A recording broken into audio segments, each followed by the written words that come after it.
أسأل ماما ينفع ألعب معاها شوية ولا لأ؟ ماما ينفع ألعب معاكي؟ لا، شايفاني عيلة صغيرة قدامك ولا ايه؟ لا يا ماما أنا آسفة. عيلة مقرفة. خليني اكمل مسلسلي المفضل. أنا بجد زعلانة أوي، يعني ماما بتعاملني وحش أوي كده. ايه يا ندى بتعيطي ليه؟ في حاجة؟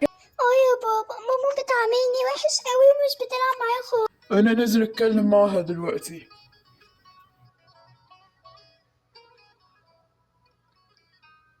فيروز كذا مرة اقولك غيري معاملتك دي مع ندى. هي اللي بتستعبط، انا ما عملتلهاش حاجة. لا انا عارف بنتي، واخدها وهنسافر. يلا مش مهم. خليني بقى انا اطلب اكل عشان جوعانة قوي ومش قادرة اعمل اكل، وهطلب ليا بس مش طالبة لهم حاجة. الو، لو سمحت عايزة وجبة برجر. ايوه خلاص كده انا طلبت، وهروح بقى اتفرج على المسلسل. ندى يلا حضري شنطتك، احنا ماشيين. ماشي يا بابا. احنا ماشيين يا فيروز، عايزة حاجة؟ لا بالسلامة، باي باي. يا ريت ما ترجعوش تاني. احنا فعلا مش راجعين تاني، مش هندخل البيت ده تاني. يلا باي باي، انا مش فارق معايا اصلا. باي باي. باي. وفي الاكل اتاخر قوي، انا هروح اشتكي المطعم، هلبس واروح.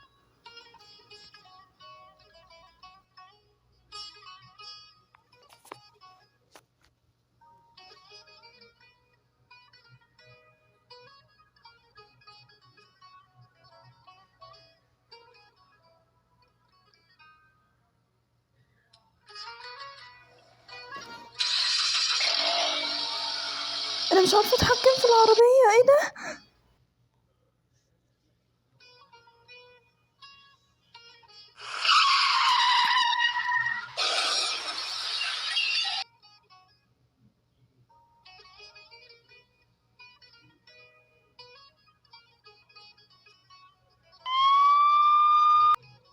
ثواني يا ندى، في رقم غريب بيتصل عليا، استني اما ارد. الو، ايه ده؟ فيروز في المستشفى، انا جاي حالا. الحقي يا ندى، مامتك في المستشفى. ايه ده بجد يا ماما؟ خلينا نروح بسرعة. انا بجد اسفه على كل اللي عملته معاكم. خلاص يا ماما احنا مسامحينك. احنا مسامحينك خلاص. انتوا بجد احلى عيله.